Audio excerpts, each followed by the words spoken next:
Chismis na Baklita! Same pero iba. Kayo patuloy pa rin pong nakatutok at nakikinig sa number 106.7 Energy FM. Pag daw wag mong sabihin radyo. Sabihin mo, o, diba? Hello sa ating mga panggana. Kabubukas lang na kanilang mga radyo dahil oras na ng chismisan at eto na ang numero ng chismosa. Ako po si Kapitana Sisa. At ako naman po ang yung Tita Cora. Ang pangalawang chismosa. O, diba?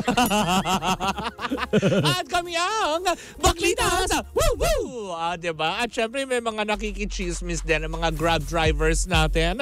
Lalong-lalo na ang Grab driver na si Larry Kalawagan. Ay, parang ikaw, Kaluwagan. Ay, hindi. Makipot. Masikip. Hindi member ang kapitan ng Sisa nyo ng Paluwagan. Ay, hindi rin ako miyembro ng EDSA. Oh! At ng MUA. Hello po. Ayan, ingatan nyo po yung mga sakay nyo dyan. Dahil sakay-sakay nyo po yung mga empleyado naming gala. O, diba? Sino yung mga yan? Sila JR, si Dulce, si Nicolay, tsaka si Mavi. Saan sila papunta? Nag-ocular sila para sa ating gaganaping Christmas party. Ay, ang bongga. Nagliwa-liwa. Diba? O, diba? Mga tumakas sa trabaho. Oo. Diba? Pero eto na nga, hello pa rin po sa inyong lahat nga. Eto na ang chika dahil mainit-init itong ating nasaga. Ano na naman ito nasaga po, Mare? Nako, Maring, eto hindi mo kakayanin. Sige. Dahil nga, syempre, left and right ngayon ang ugong na balita patungkol kay Catherine Bernardo at Daniel Padilla na hanggang ngayon ay wala pa naman din talaga makapagkumpirma. Correct. Na kung sila ay hiwalay na o hindi. Pero eto, ang nasagap ng mga chismosa nating kapitbahay. Alin? Hindi na pala or hindi pa pala nagre-renew ang Katniel. Ng kontrata nila sa ABS-CBN. Nag-expired na daw itong taon ang kontrata ng dalawa pero patuloy pa rin natin silang nakikita. Pero sabi nga ng ilan, baka kasi siguro, diba, nitong mga nakaraang events, parang missing. Diba, hindi na masyadong aktibo ang dalawa. Pero naging aktibo naman daw sila sa pagkikipagkita daw kay Maha Salvador at kay Rambo Nunez. So nangangahulugan kaya ito, Mare, ng ano? Ng alin? Diba nangangahulugan daw na para bang ano tong si Maha Salvador habang may anino dun sa labas na nakikita kong nanonood sa atin. Kaya nga, sino itong anino na to? Sino kaya siya? Diba? Bakit kaya hindi na lang pumasok? Di yun na nga.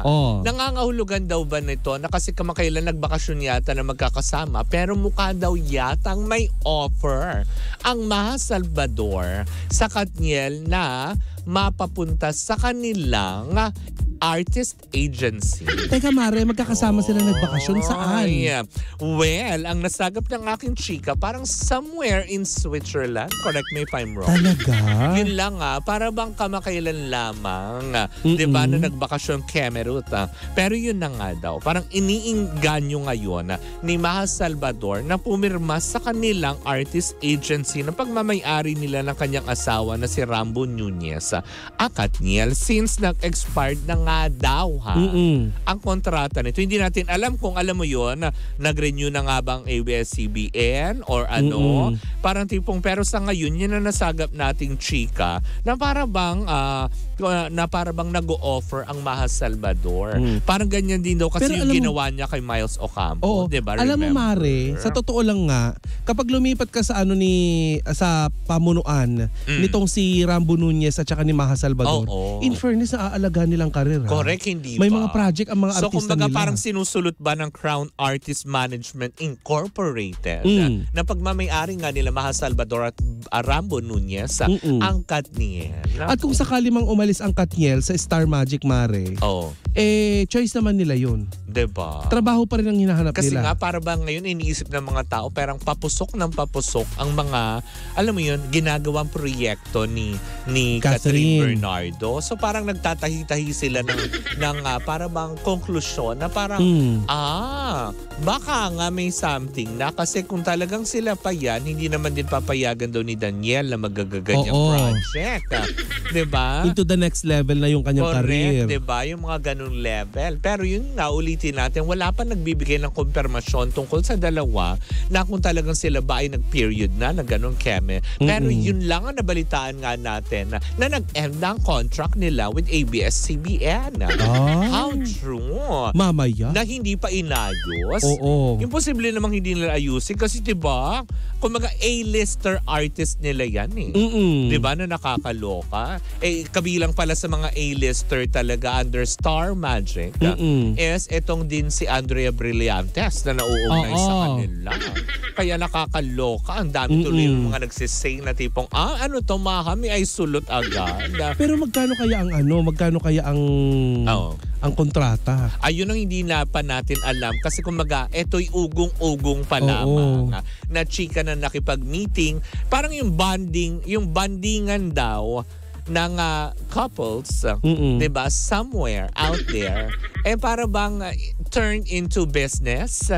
Ganon. Alam mo, ang ganda kasi kung sakaling si Maha ang maghawak sa kanilang karera, alam ni Maha kung anong gagawin niya dahil una sa lahat, artista siya eh. Correct, diba? Diba? Na parang tipong alam na niya kung ano yung mga kailangan, ano yung dito, ano yung well, sa bagay, wala naman din masama if ever. Dahil wala pa naman din hinawakan ng Crown Artist Agency. So far. Ng mga artista. Or Crown Artist Management Incorporated. Ayan, I stand corrected. Yan na wala pa silang hinawakang artista na, alam mo yun, lumaylay ng husto na.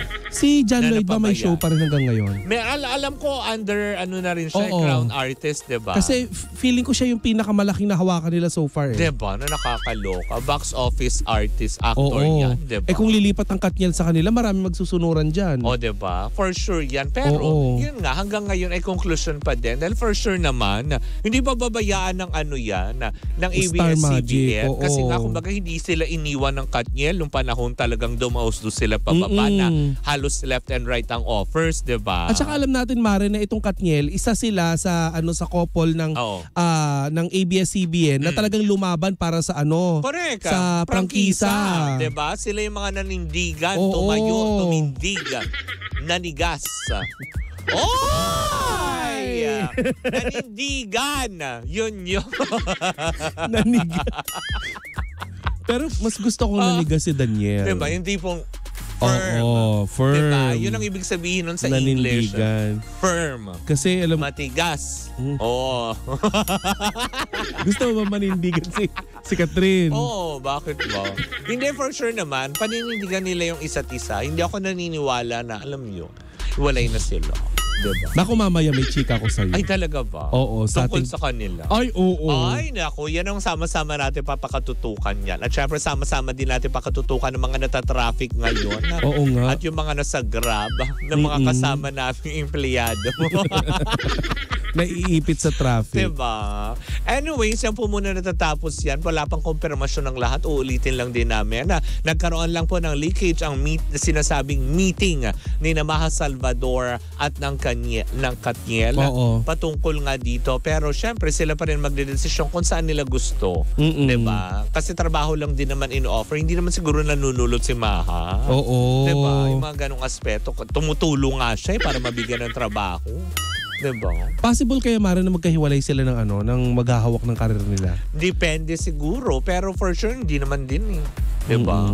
Alam mo naman natin, 11 years, tapon mo na lang ganun ba bigla? Kasi si Bea at saka si John Lloyd, di ba magkahiwalay sila pero they're friends. Pero hanggang ngayon, Mara, wala pa silang wala pa silang show together. Oo nga. No? Pero parang may niluluto ang Viva. Ay, talaga? Yun daw ang balita. Eh, di ba dininay na yan ni Bea Alonso? Hindi, kasi ang alam ko lang na muna ngayon na parang ongoing is John Lloyd and Sarah Geronimo. Meron silang gagawing project under Viva. Hindi Labati, pero Geronimo. Sino ba yung sasabihin ko? Labamba. Parang Sara Lalbab. Sara Balabagan. O kaya, Sara, ang munting prinsesa. Anyways, ayan, sumayin niyo muna ang ating unang chika for today's video. Sa aming pagbabalik, isang umatigabong chikahan na naman patungkol sa Katniel ang daladala ng isang matabang bakla. Oh, diba? Petita. Uy, balingkinitan, sexy. Uy. Uy! Muli po ako si Kapitana Sisa. Hindi totoo yung sinabi mo. Wala ni isa sa mga sinabi mo yung Ako totoo. yun, yung description ko yun sa akin. Binigay mo na lang sa akin. Ako po yung Tita Cora. At kami pa rin ang Baklitas! Woo! Woo! At tuloy-tuloy pa rin po ang ating tugtugan. Siyempre, dito po lamang yan sa number 106.7 Energy FM. Panggawag mong sabihing radyo. Sabihin mo!